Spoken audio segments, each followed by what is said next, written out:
En esta ocasión, ilustraremos mediante el plano cartesiano la multiplicación de números enteros. Analizaremos qué pasa cuando los elementos de nuestra multiplicación tienen diferente signo y cómo podrían observarse las leyes de los signos mediante un segmento de recta en el plano cartesiano. Primero ubiquemos las coordenadas de algunos puntos de la recta. Por ejemplo, menos 6, 18, menos 1, 3. Por último, 4, menos 12. Observa que en esta tabla hay algunos valores de x. ¿Puedes encontrar la coordenada faltante de cualquier punto de la recta? Por ejemplo, ¿cuál es la otra coordenada de un punto si se sabe que x es igual a 20? ¿Qué tuvimos que hacer para obtener la segunda coordenada? Si tenemos el punto con coordenadas 5, menos 5, ¿pertenece o no a la recta? ¿Por qué? ¿Y el que tiene como coordenadas 8 menos 22, ¿pertenece a la recta? ¿Por qué? ¿Y el punto con coordenadas 11 menos 33? Como podemos darnos cuenta, hay una regla de correspondencia que hace que se genere la recta. En nuestro caso es y igual a menos 3 por x. Para demostrarlo, le damos a x cualquier valor. En este caso, valdrá 7. Para eso, sustituimos su valor en la regla de correspondencia y tenemos las coordenadas del punto 7, menos 21. Este punto se encuentra dentro de la recta. En este otro caso, tenemos una tabla con valores de x que van del menos 4 al 4. Y la regla de correspondencia de y es igual a 3 por x. ¿Qué valores obtendremos al sustituir x por los valores en nuestra tabla? ¿Puedes imaginarte el aspecto que tendrá la recta que trazaremos con estas coordenadas? ¿Puedes encontrar un punto de la recta que no aparece en la gráfica, pero está en la recta? Por ejemplo, cuando x es igual a 5. Gracias a la regla de correspondencia, podemos saber si un determinado punto está en la recta sabiendo solo un valor, sin necesidad de recurrir a su gráfica. Con base en lo anterior, ¿cuál es la coordenada y de un punto si se sabe que x es igual a 25? Ahora bien, si tienes el punto con coordenadas 5, 10, ¿pasaría la recta por ese punto? ¿Y por el punto con coordenadas menos 5, 12? ¿Cuáles son las diferencias que encontramos cuando comparamos las dos gráficas? Si observamos los puntos de ambas gráficas, encontramos que cualquier punto de una es el simétrico de la otra. Por ejemplo, 2, menos 6 y 2, 6. Basándonos en este ejemplo, ¿podríamos afirmar que cualquier valor que se asigne a las variables cumplirá con lo anterior? ¿Por qué? Si observamos las dos reglas de correspondencia, nos percatamos que son semejantes. Solo cambia el signo de la pendiente.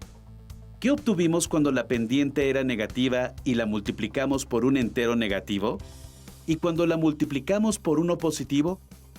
¿Y cuando la pendiente era positiva, qué ocurría cuando la multiplicábamos por un número negativo y por un positivo? En conclusión, podemos decir que al multiplicar números con igual signo, se obtiene un número positivo, y al multiplicar número con signo distinto, se obtiene un número negativo. Las conclusiones a las que acabamos de llegar se conocen como la regla de los signos para la multiplicación. Ahora bien, ¿crees que podrías encontrar las coordenadas de esta gráfica? Para resolver este ejercicio, utilicen una hoja cuadriculada. Háganlo con ayuda de sus compañeros y de su profesor. ¿Qué pasaría si usáramos números negativos? ¿El resultado sería negativo o positivo? Veremos algunas situaciones que se pueden presentar en nuestra vida y que nos darán la respuesta. Juan ha contratado un servicio de teléfono celular. Cada mes su compañía telefónica le cobrará 300 pesos que descontará de su cuenta bancaria. ¿Cuánto dinero habrá pagado después de un año? Los 300 pesos que paga Juan son una cantidad fija que se le va quitando al dinero que tiene en su cuenta bancaria. Por eso se puede representar como una cantidad negativa, como si fuera una deuda o un faltante. Representemos lo anterior como menos n. A lo largo del año, esa cantidad se va sumando. Por lo tanto, para poder calcular la cantidad de dinero que Juan pagará, podemos sumar repetidamente la deuda. Pero como es una suma repetitiva, podemos verla como una multiplicación. Es decir, Juan multiplicará la cantidad mensual por el número de meses para saber a cuánto ascenderá su deuda. El resultado debe ser una cantidad negativa, ya que representa una deducción o pérdida de dinero de la cuenta bancaria de Juan. Así que, en este caso, se hace la siguiente operación. Por lo tanto, Juan ha gastado 3,600 pesos, o en otras palabras, tiene menos 3,600 pesos en su cuenta bancaria. Hemos ilustrado que al multiplicar un número positivo por uno negativo, se obtiene un número negativo. ¿Qué ocurriría si cambiamos el orden de estos términos? Es decir, ¿y si multiplicamos un número negativo por uno positivo? Analicemos esta situación. En el edificio de Ana, se destinan a la semana 125 litros de agua de la cisterna para regar el jardín del edificio. ¿Cuánta agua se utilizó en 20 semanas? Al analizar las cantidades, vemos que los 125 litros son una merma al agua que llega a la cisterna del edificio de Ana. Al realizar el cálculo de cuánta agua se utilizará, representamos esta cantidad con un número negativo, ya que es una pérdida, y lo multiplicamos por las 20 semanas. Por lo tanto, hay una pérdida, representada por un número negativo, de 2,500 litros. Analicemos lo que acabamos de hacer en las dos actividades anteriores. En la primera, el segundo factor de la multiplicación es un número negativo y el producto resulta ser negativo.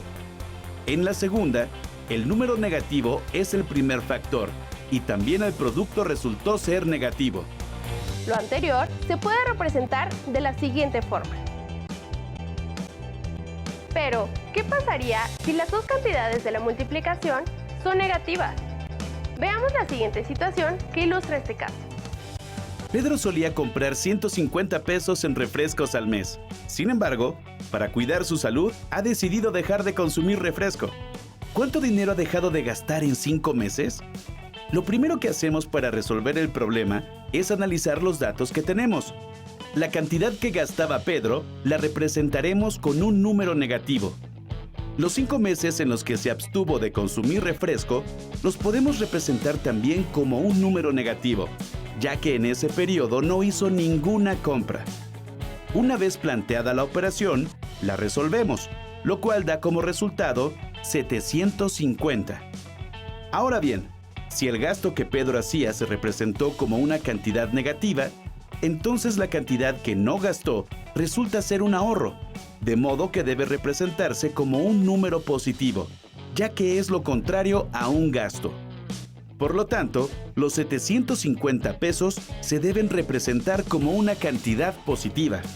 Lo anterior es una ejemplificación de que el producto de dos cantidades negativas da como resultado una positiva. Podemos resumir lo anterior de una manera muy simple. Cuando los factores tienen los signos contrarios, el producto será negativo. Cuando tienen el mismo signo, el producto será positivo. A esto se le conoce como la regla de los signos para la multiplicación.